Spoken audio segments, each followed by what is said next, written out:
ನಮಸ್ತೆ ಎಜಿ ನ್ಯೂಸ್ಗೆ ಸ್ವಾಗತ. ನಿರಂತರ ಮಳೆಗೆ ಹಾಳಾದ ಪಪ್ಪಾಯಿ ಬೆಳೆದ ಜಮೀನಿಗೆ ಉಮೇಶ್ ಮುದ್ನಾಳ್ ಭೇಟಿ. ಹಾಳಾದ ಪಪ್ಪಾಯಿ ರಸ್ತೆಗೆ ಸುರಿದ ರೈತರು ಆಕ್ರೋಶ, ಸೂಕ್ತ ಪರಿಹಾರ ಕೊಡಿಸುವುದಾಗಿ ಉಮೇಶ್ ಮುದ್ನಾಳ್ ಅಭಯ. ಯಾದಗಿರಿ ಜಿಲ್ಲೆಯಲ್ಲಿ ನಿರಂತರವಾಗಿ ಸುರಿದ ಮಳೆಗೆ ಪಪ್ಪಾಯಿ ಬೆಳೆ ಸಂಪೂರ್ಣ ಹಾಳಾಗಿ ಹೋಗಿದೆ. ಯಾದಗಿರಿ ತಾಲೂಕಿನ ಹತ್ತಿಕುಣಿ ಗ್ರಾಮದ ರೈತನೋರ್ವ ಹೆಚ್ಚಿನ ಲಾಭ ಬರುತ್ತೆ ಅಂತ ನಂಬಿಕೊಂಡು ಪಪ್ಪಾಯಿ ಬೆಳೆದು ಕೈ ಸುಟ್ಟಿಕೊಂಡಿದ್ದಾರೆ. ಆದರೆ ನಿರಂತರವಾಗಿ ಸುರಿದ ಮಳೆಗೆ ಪಪ್ಪಾಯಿ ಬೂದು ರೋಗಕ್ಕೆ ತುತ್ತಾಗಿ ನಿಂತಿದೆ ಎಂದು ಸಾಮಾಜಿಕ ಹೋರಾಟಗಾರ ಉಮೇಶ್ ಮುದ್ನಾಳ್ ಅವರು ಆರೋಪಿಸಿದ್ದಾರೆ. ಇದರ ಜೊತೆಗೆ ರೈತರು ಕೈ ಸಾಲ ಮಾಡಿಕೊಂಡು ಬೆಳೆದಿರುವ ಪಪ್ಪಾಯಿಗೆ ದರವೂ ಇಲ್ಲ. ಇದರಿಂದ ರೈತರು ಕೈ ಸಾಲದ ಸುಳಿಗೆ ಸಿಲುಕಿಕೊಂಡಿದ್ದಾರೆ. ಈ ನಿಟ್ಟಿನಲ್ಲಿ ರೈತರ ಜಮೀನಿಗೆ ಸಾಮಾಜಿಕ ಹೋರಾಟಗಾರ ಉಮೇಶ್ ಮುದ್ನಾಳ್ ಭೇಟಿ ಕೊಟ್ಟಿದ್ದಾರೆ. ರೈತರ ಸಮಸ್ಯೆ ಆಲಿಸಿದ್ದಾರೆ. ಬಳಿಕ ಸರ್ಕಾರದಿಂದ ರೈತರಿಗೆ ಸೂಕ್ತ ಪರಿಹಾರ ಒದಗಿಸುವ ಭರವಸೆ ಕೊಟ್ಟಿದ್ದಾರೆ. ಕೂಡಲೇ ರೈತರ ಜಮೀನಿಗೆ ತೋಟಗಾರಿಕೆ ಮತ್ತು ಕೃಷಿ ಇಲಾಖೆ ಅಧಿಕಾರಿಗಳು ಪಪ್ಪಾಯಿ ಬೆಳೆದ ಸ್ಥಳಕ್ಕೆ ಭೇಟಿ ನೀಡಿ ರೈತರಿಗೆ ಸೂಕ್ತ ಪರಿಹಾರ ಕೊಡುವಂತೆ ಒತ್ತಾಯ ಮಾಡಿದ್ದಾರೆ. ಇಲ್ಲದಿದ್ದರೆ ಯಾದಗಿರಿ ಸೇಡಂ ಮುಖ್ಯ ರಸ್ತೆ ಮೇಲೆ ಪಪ್ಪಾಯಿಗಳನ್ನ ಚೆಲ್ಲಿ ಪ್ರತಿಭಟನೆ ಮಾಡಬೇಕಾಗಿದೆ ಅಂತ ಜಿಲ್ಲಾ ಆಡಳಿತಕ್ಕೆ ಎಚ್ಚರಿಕೆ ಕೊಟ್ಟಿದ್ದಾರೆ. ಈ ಒಂದು ನಮ್ಮ ಹತ್ತಿಕುಣಿ ಭಾಗದ 2 ಜಲಾಶಯಗಳು ಇದ್ದು ಮತ್ತು ಇಲ್ಲಿ ಪ್ರತಿಯೊಂದು ಬರೀ ಹತ್ತಿ, ಭತ್ತ ಮತ್ತು ತೊಗರಿ ಇವು ಭಾಳಷ್ಟು ಜನ ಇದೇ ಆಗ್ತಿದ್ರು. ಈ ಸಲ ಏನು ಮಾಡಬೇಕು ಅಂತಂದ್ರೆ ಬೇರೆ ಬೇರೆ ಒಂದು ಇಲಾಖೆ ಕಡೆಯಿಂದ ಬಂದು ಕೃಷಿ ಅಧಿಕಾರಿಗಳು ಅವರೆಲ್ಲ ಬಂದು ಏನು ಅಂತ ಹೇಳಿದ್ರು, ಮಾಹಿತಿ ಕೊಡ್ತಾರೆ ಅಂತಂದ್ರೆ ರೈತರಿಗೆ ನೋಡು, ಒಂದೇ ಬೆಳೆ ಬೆಳೆದ್ರೆ ನೀವು ಫಸಲು ಮಾಡ್ಕೇಸಿಂದ ನಿಮಗೂ ಪರಿಹಾರ ಸಿಗೋಲ್ಲ. ಬಟ್ ಯಾವುದನ್ನ ಒಂದು ಬೇರೆ ಬೇರೆ ಒಂದು ಫಸಲುಗಳು ಹಾಕ್ರಿ ಅಂತ ಅಂದಾಗ ಆ ತಲೆಗೆ ಬಂದು ಒಬ್ಬರು ರೈತರು ಏನು ಮಾಡ್ಯಾರ, ಇಲ್ಲಿ ಪಪ್ಪಾಯಿ ಬೆಳೆದ್ರೆ ಪಪ್ಪಾಯಿ ಹಾಕ್ಯಾರ. ಪಪ್ಪಾಯಿ ಬೆಳೆದಕ್ಕೆ ಏನೋ ಒಂದು ನಾಲ್ಕು ದುಡ್ಡು ಮಾಡ್ಕೋಬೇಕಂದ್ರೆ ಅದು ಕಂಡಾಬಟ್ಟಿ ರಸಗೊಬ್ಬರ ಬಳಸಿ ಮತ್ತು ಆಮೇಲೆ ಕ್ರಿಮಿನಾಶಕ ಬಳಸಿ ಸಾಕಷ್ಟು ಇದಕ್ಕೂ ಶ್ರಮಪಟ್ರ ಪಾಪ ಎಲ್ಲ ಗಂಡ ಹೆಂಡತಿ ಮಕ್ಕಳು.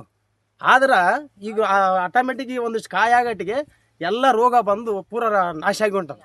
ಅದಕ್ಕೆ ಅವರು ಭಾಳ ಕಷ್ಟದಲ್ಲಿ ಅನುಭವಿಸ್ಲಾಗತ್ತಾರೆ. ಆದಷ್ಟು ಬೇಗ ಇಲ್ಲಿ ತೋಟಗಾರಿಕೆ ಇಲಾಖೆಯವರು ಬಂದು ಅವರಿಗೆ ಸೂಕ್ತವಾದ ಒಂದು ಪರಿಹಾರ ಕೊಡಬೇಕಂತ ತಮ್ಮಲ್ಲಿ ಒಂದು ಕಳಕಳಿಯ ಮನವಿ ಅಂತ ಮಾಡ್ತಾರೆ. ಯಾದಗಿರಿ ತಾಲೂಕಿನ ಹತ್ತಿಕುಣಿ ಗ್ರಾಮದಲ್ಲಿ ರೈತರು ಈ ಭಾಗದಲ್ಲಿ ನಮಗೆ ಕಲ್ಯಾಣ ಕರ್ನಾಟಕದಲ್ಲಿ ವಿಶೇಷವಾಗಿ ತೊಗರಿ, ಜೋಳ, ಹತ್ತಿ, ಹೆಸರು ಬೆಳೀತಕ್ಕಂಥ ಕೆಲಸ ಭಾಳಷ್ಟು ಮಂದಿ ಅದನ್ನೇ ಮಾಡ್ತಾರೆ. 199%. 1% ಏನದ ಕೆಲವು ರೈತರು ಏನದ ಇದ್ರಾಗ ಏನಾದರೂ ಮಾಡಿ ನಾವು ಬೆಳೆದು ಏನೋ ಸಾಧನೆ ಮಾಡ್ಬೇಕಂತ ದೃಷ್ಟಿಯಿಂದ ಹತ್ತಿಕುಣಿ ಗ್ರಾಮದ ರೈತ ಏನದಂದ್ರೆ ಪಪ್ಪಾಯಿ ಹಾಕಬೇಕು, ಹಾಕಿದ್ರನ್ನ ಏನಾದರೂ ಬೇರೆ ಬೆಳ್ಳ್ಯಾರ್ದು ನಾವು ಬೆಳೆದು ತೋರಿಸ್ಬೇಕಂತಕ್ಕಂಥದ್ದು ಒಂದು ಜಿದ್ದು ಮಾಡಿ ಬೆಳೆದನ. ಆದ್ರೆ ಇವತ್ತು ನಿರಂತರ ಮಳೆಗೆ ರೋಗ ಬಂದಿಗೆ ಸಂಪೂರ್ಣ ಬೆಳೆ ಹಾಳಾಗದ. ಇಲ್ಲಿವರೆಗೆ ಯಾವುದೇ ತೋಟಗಾರಿಕೆ ಇಲಾಖೆ ಅಧಿಕಾರಿ ಇಲ್ಲಿಗೆ ಬಂದು ಭೇಟಿಯಾಗಿಲ್ಲ. ಇವರು ಎಷ್ಟು ಬೆಳೆದ್ರಂತ ಎಲ್ಲಿ ನಮ್ಮ ಜಿಲ್ಲೆದಾಗ ಮಾಹಿತಿ ಇಲ್ಲ. ತಕ್ಷಣ ತೋಟಗಾರಿಕೆ ಇಲಾಖೆ ಅಧಿಕಾರಿಗಳು ಸ್ಥಳಕ್ಕೆ ಭೇಟಿ ನೀಡಬೇಕು. ಇವ್ರಿಗೆ ಏನಷ್ಟು ಆಗದ, ಈಗಾಗಲೇ ಕೈ ಸಾಲ ಮಾಡಿಕೇಸಿ ರಸಗೊಬ್ಬರ ಯಾವುದು ಕ್ರಿಮಿನಾಶಕ ಬಳಸಿ ಇವತ್ತಿನ ದಿವಸ ಕಂಗಾಲಾಗ್ಯಾರ. ತೋಟದಲ್ಲೇ ಮನೆ ಕಟ್ಕೊಂಡ್ ಕೇಸಿ ಹಗಲು ರಾತ್ರಿ ಇಲ್ಲೇ ಬಿದ್ದು ದುಡ್ದು ಏನಾದರೂ ಮಾಡ್ಬೇಕಂತ ಮಾಡ್ರೆ ಅದ್ರ ಆಗಿಲ್ಲ. ಅವ್ರು ಕೈ ಸುಟ್ಕೊಂಡಾರ. ಅದಕ್ಕೆ ಸೂಕ್ತ ಪರಿಹಾರಕ್ಕೆ ಏನದ ತೋಟಗಾರಿಕೆ ಇಲಾಖೆ ಸಚಿವರು ಈ ಕಡೆ ಗಮನ ಸೆಳೆಬೇಕು.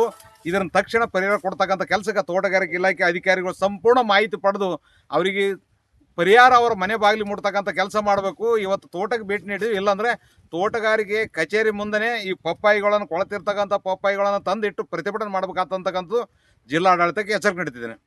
Nizamuddin, Yadagiri, AG news. ಕನ್ನಡಿಗರ ಮೆಚ್ಚಿನ ನಿಮ್ಮ ಎಜೆ 24/7 ನ್ಯೂಸ್ ಕನ್ನಡ ವಾಹಿನಿ ಇದೀಗ ಟಿವಿಯಲ್ಲಿ ಲಭ್ಯ.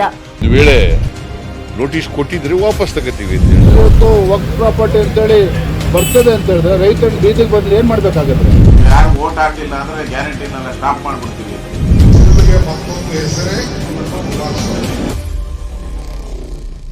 ಕರ್ನಾಟಕ ಮತ್ತು ದೇಶ ವಿದೇಶ 360 ಡಿಗ್ರಿ ಸುದ್ದಿ ಹಾಗೂ ಉತ್ತರ ಕರ್ನಾಟಕ, ಬೆಳಗಾವಿ, ಬಾಗಲಕೋಟೆ, ಧಾರವಾಡ, ಹಾವೇರಿ, ಗದಗ, ಬಿಜಾಪುರ ಜಿಲ್ಲೆಯ ಕ್ಷಣ ಕ್ಷಣದ ವಿವರವನ್ನ ಪಡೆಯುವುದಕ್ಕೆ ಎಜೆ 24/7 ನ್ಯೂಸ್ ಕನ್ನಡ ವಾಹಿನಿಯನ್ನ ಲೈಕ್ ಮಾಡಿ, ವಿಡಿಯೋಗಳನ್ನ ಶೇರ್ ಮಾಡಿ, ಕಮೆಂಟ್ ಮಾಡುವ ಮೂಲಕ ನಮ್ಮ ವಾಹಿನಿಗೆ ಸಹಕಾರ ನೀಡಿ ಮತ್ತು ಚಾನೆಲ್ ಅನ್ನ ಸಬ್ಸ್ಕ್ರೈಬ್ ಮಾಡಿ. ಧನ್ಯವಾದಗಳು.